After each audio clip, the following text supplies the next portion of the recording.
And I realized that it didn't matter if it was Champions League, Premier League, the players were just awful at throwing. So since 2007, I've been working like every day, every hour with my long, fast and clever throw-in philosophy. If you want to have success, then you have to be able to make it understandable, give them the reason why it's important.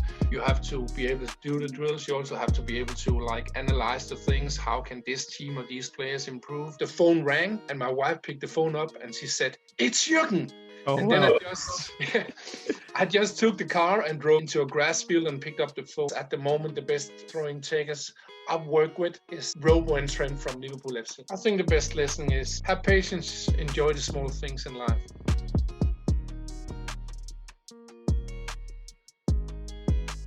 Yes, welcome people. Welcome to another episode of the Coach Lami podcast.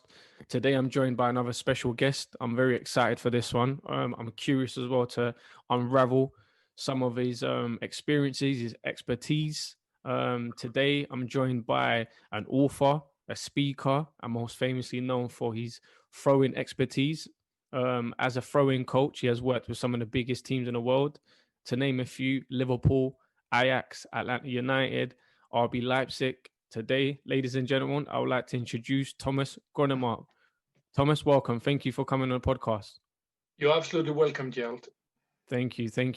How have you been during this time? How have you kind of adapted to the current situation that we're in? And, how has it affected, obviously, your work as you travel quite a lot? Yeah, it has affected me and my job a lot. There is a lot of interest in my job as a throwing coach, and a lot of clubs want to hire me. I've been working for 8 different professional clubs here in 2020 and been traveling to 3 continents. But my challenge at the moment is that it's not every country you can travel to. So every time I get a request, I have to look at what do the different countries allow and how does it fit into my schedule. And so even though it's been a successful year, it's also been a really special year. So I'm looking forward to better times, not only for myself, the people around me, but also just for the world in general. For sure. And I'm sure you've been doing much of these Zoom sessions. Have you been doing much of, coaching over the Zoom or anything like that? No, I haven't really done coaching over Zoom because if you look at the coaching, my throwing coaching, it's much better when it's live. So I prefer not to do it online, but I've been doing a lot of throwing analysis. For example, for Liverpool FC, I'm analyzing all the games, all the throw-ins, and then sending report back to Jürgen Klopp and the other coaches there. I've done that for some of my other clubs too. So, but I prefer to do my coaching live, and of course been doing a lot of podcasts and interviews and but I prefer to do the live training. No, for sure. We all look forward to, finally getting onto the grass full time. But do you know what it is, Thomas? For me, what I was very interested about having you on the show, because again, the whole purpose of the podcast was to give some sort of inspiration to the younger generation that there is different avenues that you can go down towards, in the football industry.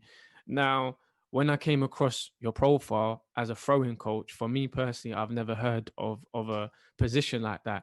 And I was intrigued because, again, for me, it's like you've got the best job in the world because you can go to different clubs. You're not really stuck in one club. You can get to travel to different continents, like you said, work with different players, different coaches. And for me, that's a dream job for me, just to be able to travel in different places. Now, how does someone say, I want to become a throwing coach and I'm going to work with some of the biggest clubs and the biggest players in the world? How did you go about doing that? First of all, before I come into my background and how I became a throwing coach, I think you can develop into something in 2 different ways. You can take the traditional path, and it's really good. It's fantastic, and it's all about education and learning from the best and try to have the same level. Take courses through your federation or where you'll take your courses, and then you'll just be better and better step by step. And in general, of course, that's really good thing to do. I can say I've been taking the innovative way towards my job, because I haven't even 1 minute of football education. I've been playing football myself for I think it was 14 years or so, reached the highest U19 level in Denmark, and also played against really great players like, for example, Thomas Gronnemark, who played later for Celtic and Real Madrid. So, but I wasn't good enough to be a professional football player. So I had a really good throw in, and I was really fast. So I changed sport in the mid-90s to athletics. And already the first year I was training, I came on the Danish national team, running 100, 200, 400 meters from relays, and I had 6 fantastic years, and yeah, on the national team all years, and several-time Danish champion. And also in year 2000, I was European champion in the 4x400 meter relay, together with my club team from Aarhus 1900. It was in Paris. In 2002, I changed sport, not because I was bad. Actually, I set personal records early in that season on 100 and 200 meters. But I had lost my motivation because I was training alone suddenly, because I moved to a small town in the western part of Denmark, because I met my wife. Oh, wow. So I changed to the Danish national bobsleigh team. If you don't know what that is, bobsleighing, that's a winter sport, and you're driving or traveling 130 to 150 kilometers down an icy slope. Very dangerous. Crazy. It's a crazy sport. I also, besides all my elite sporting, I've been playing street basketball my whole life, and also 1 year in a club. So, but I'm still playing street basketball a lot, and it was all this sporting experience, from football, playing myself, being a good thrower, taking the physical stuff from athletics, taking the innovative things from the bobsleigh sport, but also the video analysis part, because we did several thousand video analysis of our start every year in the bobsleigh sport. And on top of that, I put all my knowledge from basketball with space creation. And all that together meant that I, in 2004, had an idea. I thought, hey, if I can make a good throw in myself, can't I teach other players to do it? So it was in the middle of that bobsleigh period. And when I came down back home from that bobsleigh trip, I went down to my local library and tried to find a book about throw-ins, but there were no books at all, and nothing serious on the internet. So I used approximately 6 months to make my own throwing course. I couldn't get any help from anywhere because sorry, there was nothing real serious there. So I had to use my fantasy, I had to use my creativity, and in the fall of 2004, I had a throwing course, and to be honest, I didn't know if it would work, because I only video analyze myself and do a lot of things with my own body. So I could have been starting with a youth or amateur team, but I had the courage to ask a local Superliga team from Denmark called Viborg. Luckily enough, they said yes, and they scored a lot of goals after long throw-ins, and it was a big success. The club had its best placement in the Danish Super League ever in the club's history. So all in all, it was just great. The first couple of seasons, it was only the long throw-in, but then suddenly a day in 2007 with one of my teams, I saw they lost the ball in just a pretty normal throw-in the middle of the pitch, and then the next, and the next again. And I was shocked, because I didn't think that professional football players did that. Then I started to see so many games as possible, and I realized that it didn't matter if it was Champions League, Premier League, Bundesliga, La Liga. The players were just awful at throwing. So from 2007, I put on also what I call the fast and clever throwing. So since 2007, I've been working like every day, every hour with my long, fast and clever throw-in philosophy, and that's the throw-ins all around the pitch. Not only the thrower, but also the players out on the field. How can they create space? Also the defending around the throw-in. So you can say I've been taking the innovative path. I've been doing everything myself. I've been analyzing everything myself. Done my models, my drills, and yeah, I won't say it's been quiet until 2018, because I've been coaching so many different professional teams in Denmark. Also had Brentford for 2 seasons, 16-17 and 17-18. 16-17 season and 17-18 season. That's the way it is. But of course, it all exploded in 2018, where Jürgen Klopp called me on the phone and asked me for help.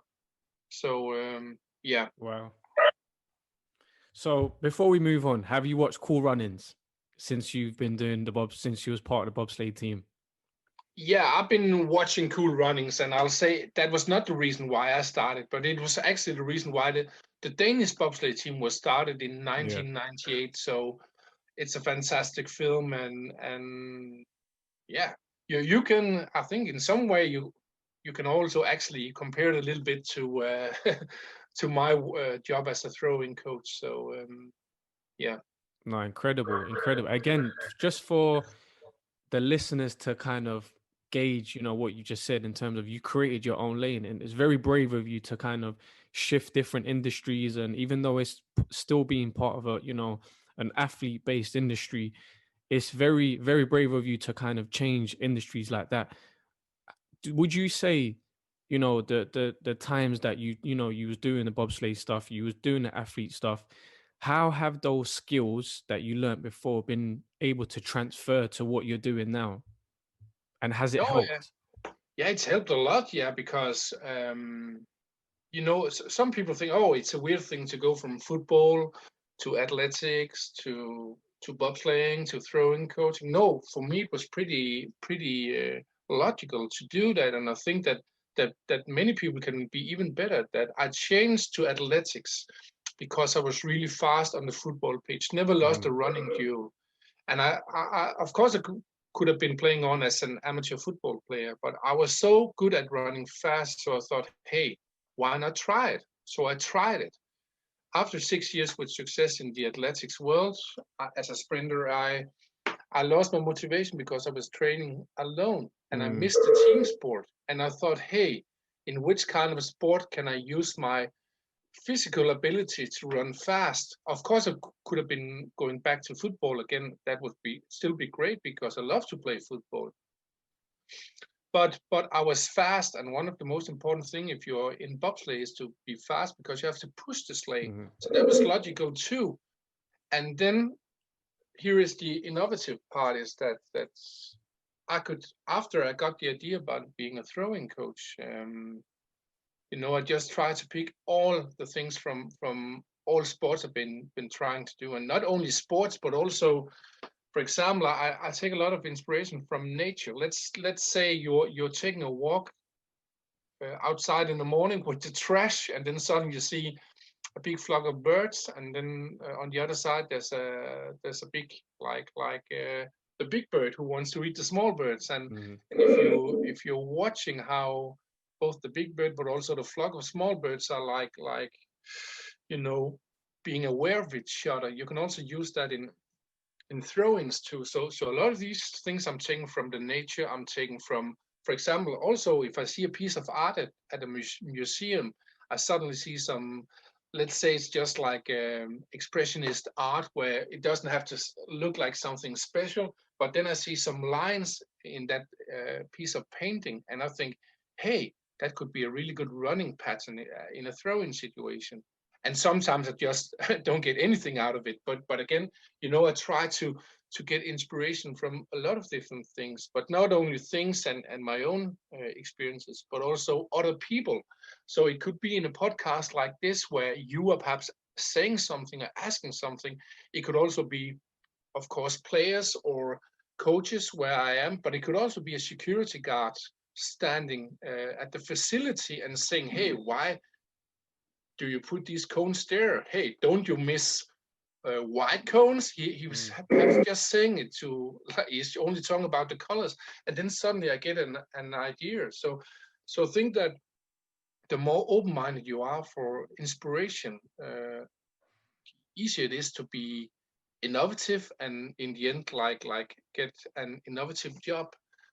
As in my example, a throwing coach, but you can put it into any other things in sport or in life or in business in general. So of course, it's not as easy for everybody as it is for me, because I've always been creative and been doing a lot of theater. I'm like writing songs on amateur level all the time and singing all the time. So I know for some people it's easier than others, but I think we have this ability, all of us, to be innovative if we are thinking about it and trying to do it.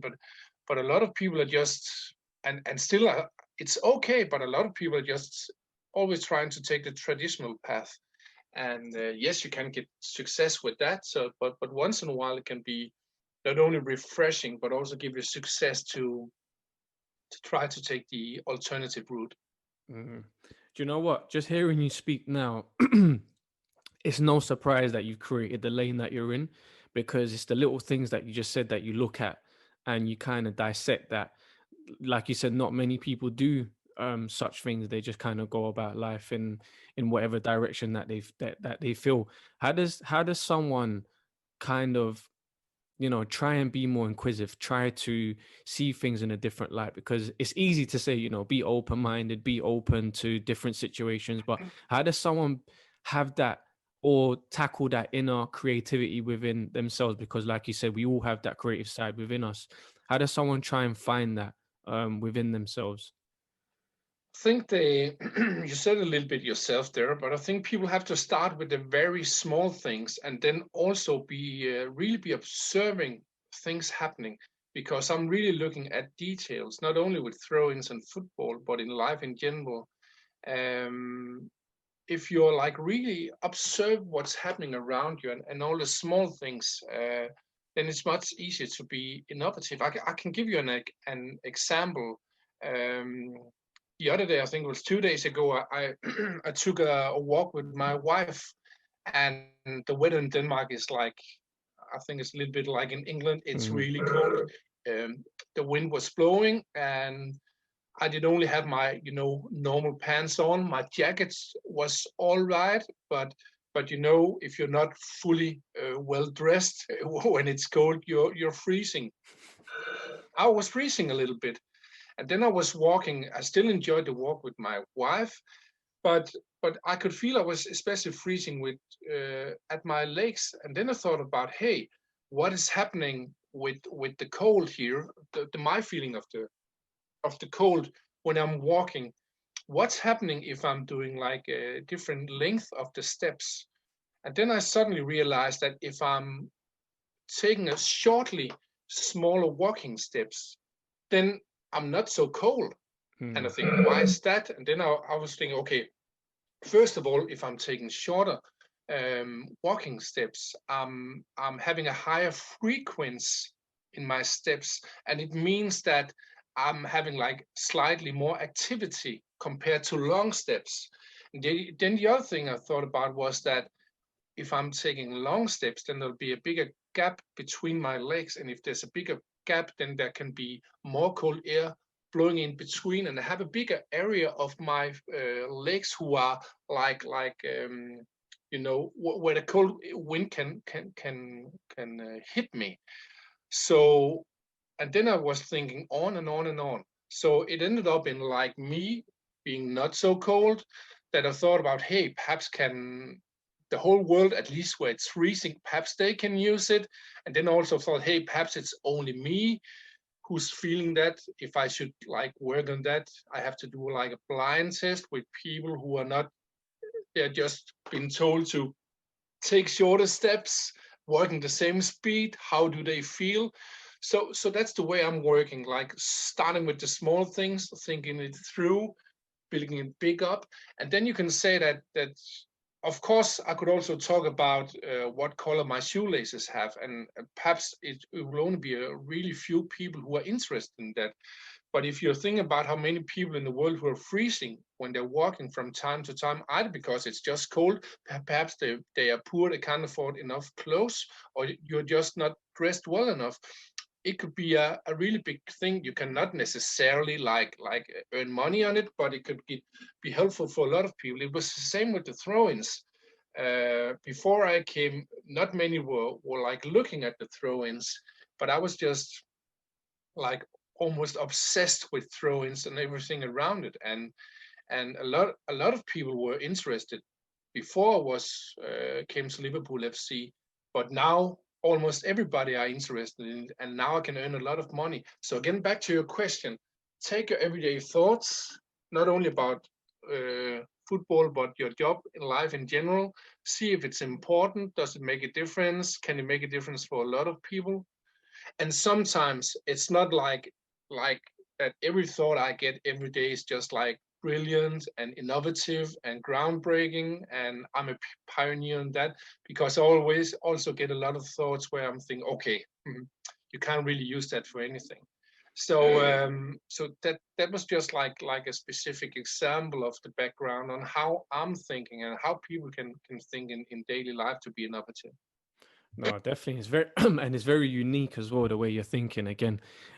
Is there a time ever where you just kind of mentioned at the end, is there a time ever that you kind of doubt yourself and you just think, you know what, Thomas, I think that one's a bit too far ahead. Maybe some people might not understand it. Is there any times that you feel like you might be thinking outside of the box? No, I'll say that usually, okay, of course, sometimes when it's in my head, it can be so complex that no one can understand anything about it. But I try really in my coaching, my communication with people to make it pretty simple. And the reason why I do that, but also have the ability to do it, is because I've been working with kids as a professional, like a pedagogic worker. I have an education there, so I've been used to working with kids from from from 1 year to 18 years old. So I'm used to like explaining it to people who don't know so much as me. And it's the same with the throwing coaching. If I'm coming to a player, to a club, and then explain a pretty complex throwing tool where you have some running patterns, then they'll try to do it and then they'll fail. So I'm also building up my drills, but also my communication up in small steps. So start with the simple things. You have to either understand them or learn them. It's really good if it's both. Then I'm just building on step by step. So I think that if you want to have success, at least in the football world, or if you are like on the pitch training like me, then you have to be able to do both. Make it understandable, give them the reason why it's important. You have to be able to do the drills. You also have to be able to like analyze the things. How can this team or these players improve? And then you have to also be able to show it, for example, on the pitch or on the screen at a talk or so. So I really try to be good at explaining how it goes. And that's also the reason why at the moment I'm writing on a book about throw-ins, and I don't know when it will be published, but my biggest dream is to change the football world so we have much better throw-ins. And because of course it's fantastic to win the Champions League with Liverpool FC, win the Premier League after 30 years of waiting time, but my biggest dream is to change the football world so amateur and youth coaches also have better throw-ins too. So when I'm publishing my book, I can really make a change in the whole football world. So I'm looking forward to that. No, definitely. You're definitely making a big difference as well. And again, it's just the mindset that you're putting out there. It's not just about the football. It's not just about the throwing. It's about understanding different things that's happening around you that will open up your creative side of things. And to the point where, again, one of the biggest managers of the world, as what was that like? Talk us through that day when the phone call came in. Did you believe it? Did you actually think it was Jurgen Klopp, or what was it like for you? Yeah, first of all, when I heard his voice first, I believed it. A lot of people have asked me, like you, did you believe it? But when you're hearing Jürgen's voice, you're not in doubt. But the story was, I was taking a ride together with my family, like in early July 2018. We had to visit a chocolate shop. And just before we went into the chocolate shop, I looked at my phone. It had been turned off, and I just had to look at it. I could see there was a +44 number who'd been calling. So, yeah, I thought, hey, it might as well be a guy from England selling me pens or so, because if you have a company, there's a lot of people calling you. So I listened to the voicemail, and then it was Jürgen Klopp on the phone. And if I hadn't been sitting in the car seat there, I've probably been tumbling over, because I always dreamed about coaching in the Premier League, and especially a big club like Liverpool FC. So I tried to call Jürgen up again, but he didn't answer. So I went into the chocolate shop with my family, and when we returned again to the car, I thought, hey, might as well better take a ride home and take perhaps the most important call in my life in quiet surroundings. So I was driving the car, my wife sitting beside me, and then suddenly the phone rang, and my wife picked the phone up, and she said, "It's Jürgen." Oh, And wow. then I just took the car and drove directly to the right into a grass field and picked up the phone. And it was Jürgen Klopp, and he said, "Hey, Thomas, we had a fantastic season in the 17-18 season with a 4th place in the Premier League and Champions League final. We lost, but we were so bad on the throw-ins." And he said, "I tried to do a lot with the throw-ins, but it hasn't really worked." So, and then he'd been reading an article about me in the German newspaper Bild, and he invited me to a meeting at Melwood, Liverpool's former training ground, the week after, and I said yes. And it should only been a meeting, nothing else. But I think I've convinced Jürgen so much that already the day after the meeting, I had the chance to coach 21 Premier League players, all the players who weren't injured or at vacation after the World Cup. And yeah, a few days after, I signed my first contract with Liverpool FC.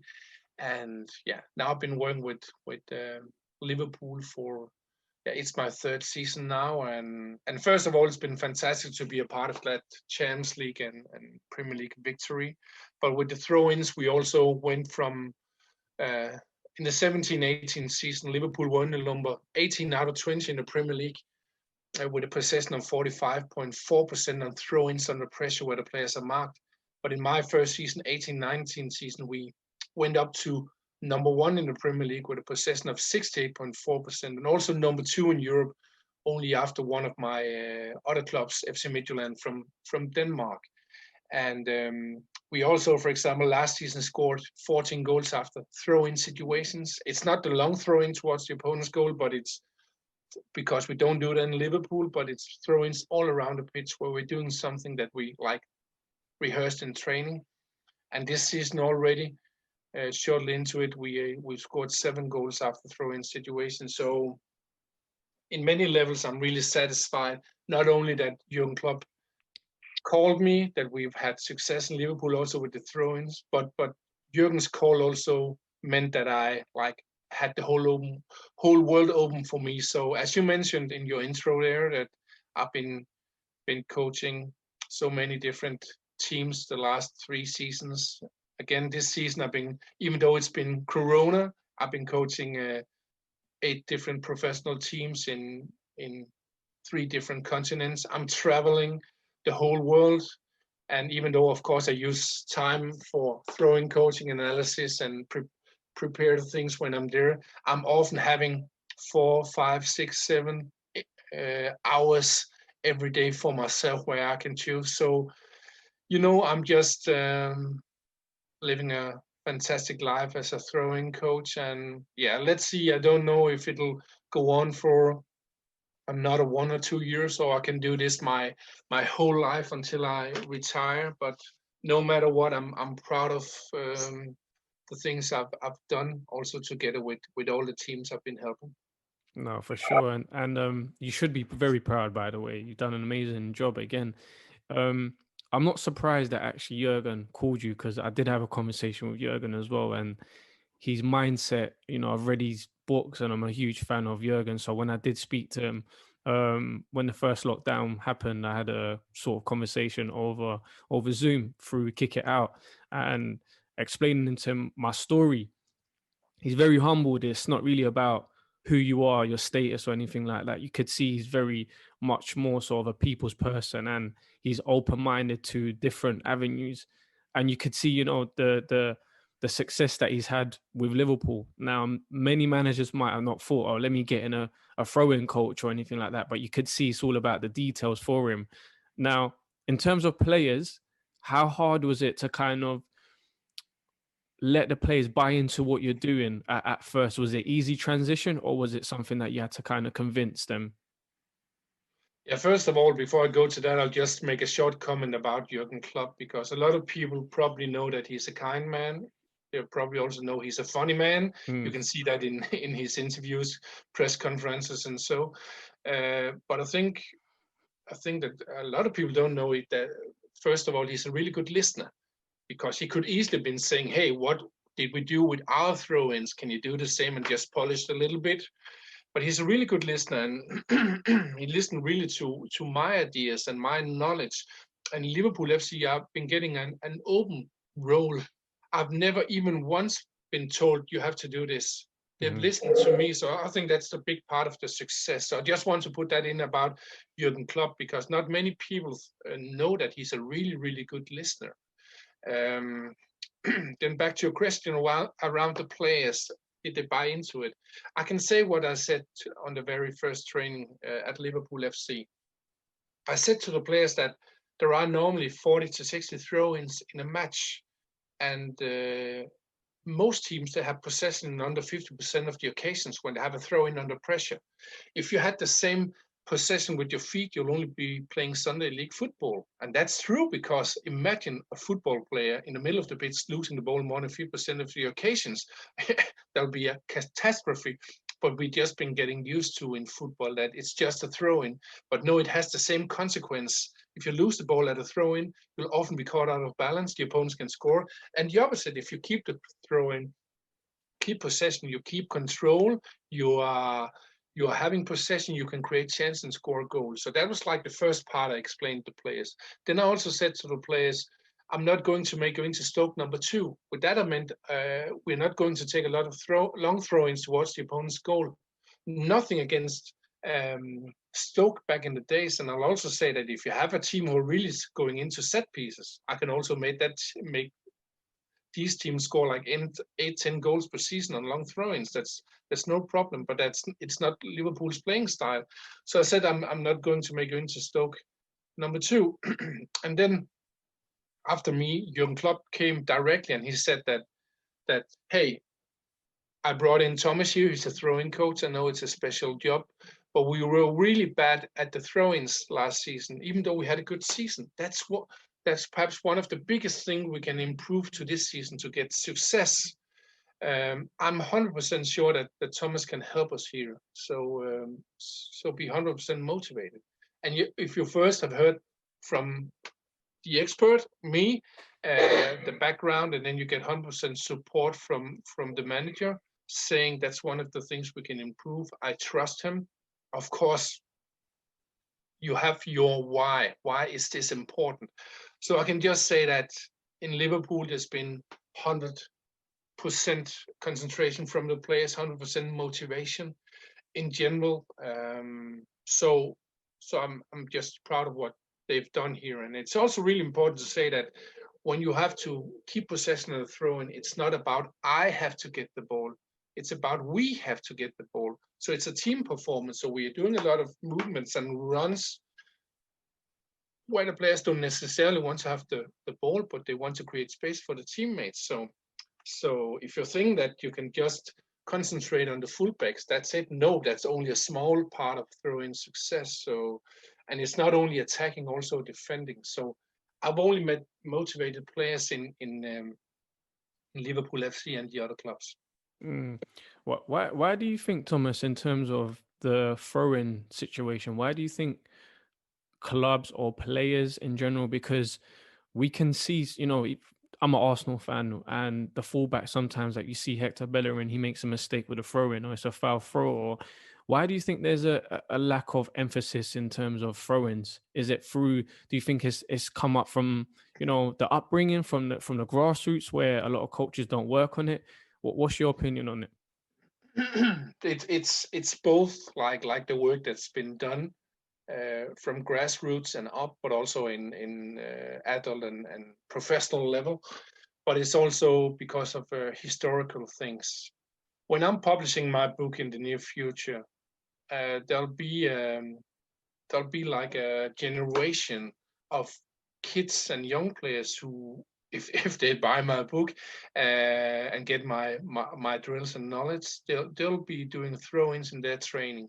So perhaps in 12, 15, 20 years, you'll have much better educated throw-in players. Of course, right now it can make a big difference with the professional players when they come into the teams, because they're going from zero to really good ability. But of course, it works much better if you're doing it from when you're a kid or a young player. You can also then ask, why haven't they done it? It's a traditional thing. First of all, we've just been thinking in the football world that it's only a throw-in. And one of the best ways you can see that is if you're looking at a football match and you can see a team lose possession on the throw-in, you'll never hear the commentators say anything about it. Yes, of course, if you're throwing to the opponents directly, of course, they're saying something, but if you lose possession, they don't say anything about it. And that's the reason why, is that the commentators and the pundits, like the coaches and the players, have no knowledge around why they lose the ball or why they keep the ball. And for me, why haven't we concentrated on throw-ins in like the last 140 years when we've been using throw-ins and playing football? I think it's because of the culture in football in general. The last 2-3 years, data and analysis and knowledge in general has just exploded this way up in football. So of course it's getting better and better. But if we're going like 15, 20 years back, when I was on the national team in athletics and bobsleighing, we were light years ahead of football.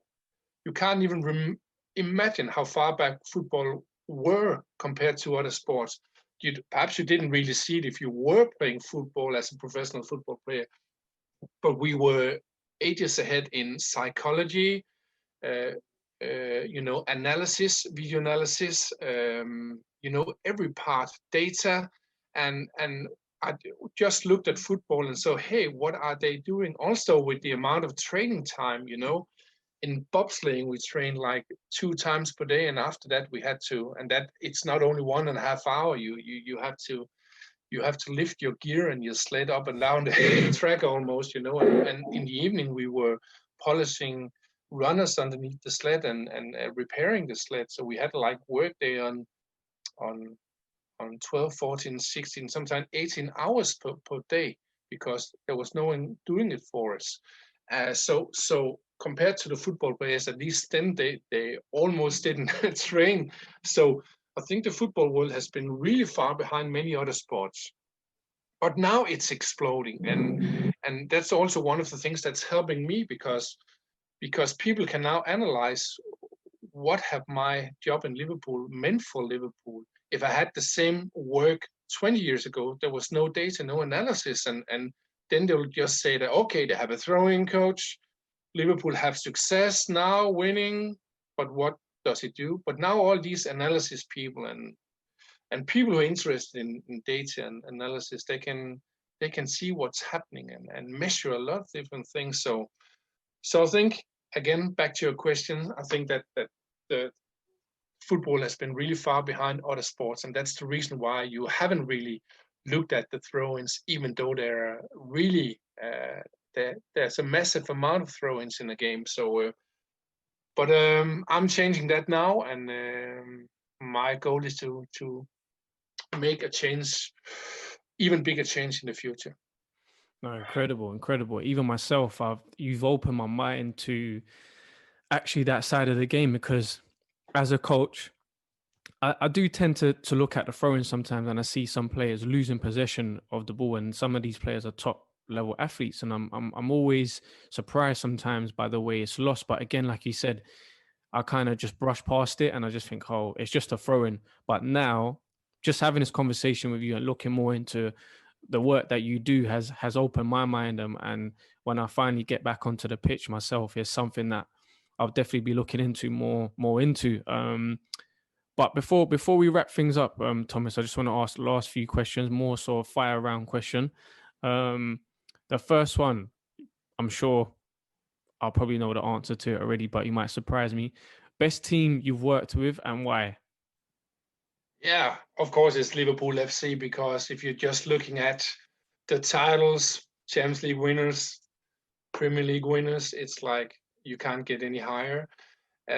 But also the way you work in Liverpool FC, there are so many staff, so many specialists, and it's not only one, there are many of them, like, I don't know, 6 physiotherapists, 4 analysis people, and I'm not counting in the guys like in the back room, only the, the front room people.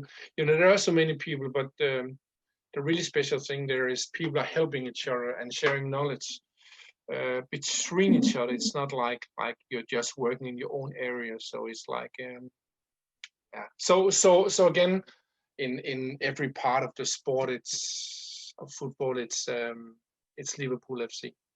For sure. And you know what? Something that I kind of brushed past earlier on, where you spoke about your journey, where you said you went straight into going into the first team football teams in Denmark. You didn't start from the academies.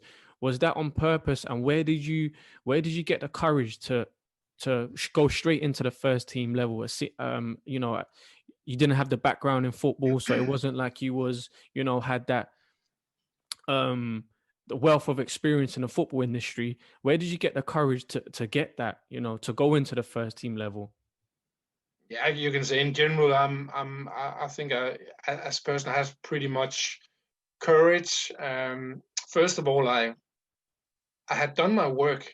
You know, I've been doing this long throwing course for 6 months, and I've thought about not only myself. Of course, I only did it with myself, but I thought about other people. How could they do it, and how would that affect? And can you have different types of run-ins and so? So first of all, I had the knowledge that like backed my courage up, and then I also have in general, hey, what can you lose?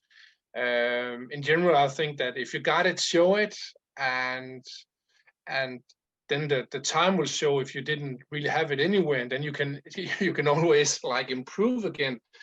And I have the same in every part of life. If I'm invited to a karaoke, you know, I give it everything, and it'll either be good or really bad. So I think that yeah, I think it was Wayne Gretzky who said that you miss 100% of the shots you never take, or something like that.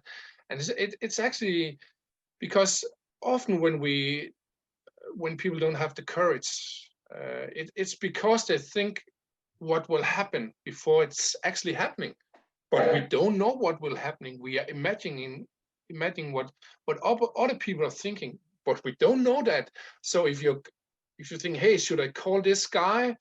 And if you think, hey, he probably would say no, he would probably laugh at me, he would probably say that they don't have time. And if that's the reason why you don't do it, then it's for me, it's the wrong reasons. Try to call that guy like I did with Viborg in the Danish Superliga.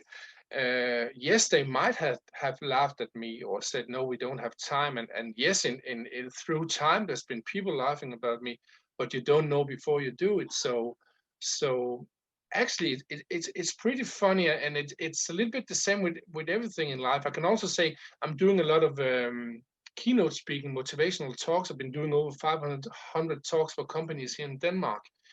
And sometimes you can look in the audience, and of course, if people are laughing, smiling, yes, of course you can see, oh, they really like it. But because they're not smiling, it doesn't mean that they don't like it. I had I've seen that a lot of times, but I can remember once upon a time in a talk where I looked at a man, and he looked really grumpy, and he looked angry. Every time almost like came to my point. I have many points there they can take away. And I thought, hey, he doesn't really like it. He's one of the guys who was saying, oh, what a bad speaker. But then after the talk, he came up to me and it was just fantastic. It was amazing. I can't even realize how much I can bring back to my own workplace here. So sometimes we are imagining what people are thinking, but we don't know. So if you instead of thinking about yourself, hey, it'll be fantastic. You'll say, yes, yeah, then it's much easier to have courage. So yeah. Oh, incredible, incredible. Next one, best player that you've worked with. I won't really like say the best player because you can be the best player in many ways. I've been coaching a lot of fantastic players in Liverpool FC. I've been coaching a lot of world-class players also in Ajax, in RB, Leipzig. I'll rather say who is the best throwing takers, and I'm not measuring who can throw the furthest. Of course, you can measure on that too if you want to see the guy who had the world's longest throwing, but I'll instead say that the best throwing takers I've been working with is Robo and Trent from Liverpool, and the reason is that I'm measuring on can they throw precise, do they know when to throw it fast, but also when to wait and have patience? Can they see space being created on the pitch? And can they also take the right decisions? And of course, it's not about being perfectionist, but of course, if you're a good throw-in taker and also playing on a team who's focusing on creating space, using all the players all around the pitch to do that, it's easy to be a good throw-in taker. So yes, at the moment, the best throwers or throwing takers I've worked with is Robo and Trent from Liverpool FC. Definitely, you could see the difference that you've made in terms of their throwing game. Next one for you, favorite moment of your career. I will say that it was probably winning the Champions League with Liverpool FC. And if you look at it, then you can say that winning the Premier League was probably bigger if you look at the wrestlers because of the 30 years of waiting time for Liverpool FC.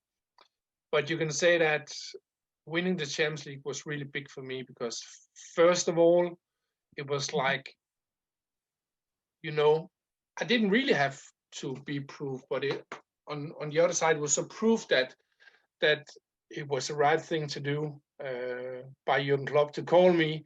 And then was also a really big relief because we just we were just one point behind City in the Premier League there. So it was really like a big moment of relief. So yeah, I'll say the Champions League victory in 2019. So yeah. Wow, that's a big one. Thomas, honestly, did you ever think 2019, 2018, you are going to be part of a team that's going to win the Champions League, win the league, and I'm going to be a throwing coach? Did that ever cross your mind that this is something that you're going to be able to achieve? Yeah, I thought I would be able to achieve that in some point of my career. And it's the same with winning, coaching a team in the European Championships or World Cup, and even win them too. I think that's possible, but I didn't just know when it was. It could be in 20 years. It could be, but I've always known that with my knowledge, all the knowledge I had around the long, fast, and clever throwing, that I could make such a big difference for a team that they will be able to take the final step up on top of that big podium. But if it would be Liverpool or another big team in Premier League, it would be another European team who been winning the Champions League. I didn't really know it, but of course I'm really thankful and happy that Jürgen Klopp called me because, of course, I could also been coming to a team where they just like hired me and didn't really want to give me any influence or so. So all in all, I always thought that it could happen, but of course I was overly happy that it happened. It's been happening 2 years in a row now. So I'm just living my dream. Amazing, for sure. Right, last one for you, Thomas. Best lesson you've learned in the last 6 months? Ooh, let's see. Yeah. Oh, it's really hard to just, but I'll say just have patience. Everything will work all right. When we came to the end of August here, 2020, I hadn't trained for 5.5 months. All my talks were also like canceled because of Corona. Of course, I still did some throw-in analysis and earn some money there, but I always thought that, hey, have patience. We'll come back again to the things that normally are or close to. And I think I was always also right that yeah, I've been coaching a lot of clubs here from September, October, November, December here. So, but yeah, I think it can be really hard to have the patience when you're in a crisis, world crisis like the Corona virus has put us in. But I just try to find all the small good things in life, like drinking a cup of coffee, being together with my family or friends, doing other things in life. Because if you're like shutting everything down, including yourself, so I think the best lesson is have patience, enjoy the small things in life. Brilliant. Wow. Well, there you go, ladies and gentlemen. Thomas, fascinating to speak to you. Incredible to have this conversation. Again, I'm sure it's opened up minds to whoever's listening in terms of, again, achieving things that, may be not possible in other people's eyes. And you've created something that no one really thought about as much. Maybe they might have thought about it, but they didn't act on it. And that's another big step to do. It's you might have the thoughts, but it's about the actions also. So again, I'd like to thank you for taking out your time. Thank you for being open. Thanks for being honest, and just sharing a little bit about your journey and just everything that you've achieved so far. And I wish you the best of luck going forward. Yeah, thanks a lot, Gerald, and I wish you a happy 2021. Thank you. Likewise. Thanks, Thomas.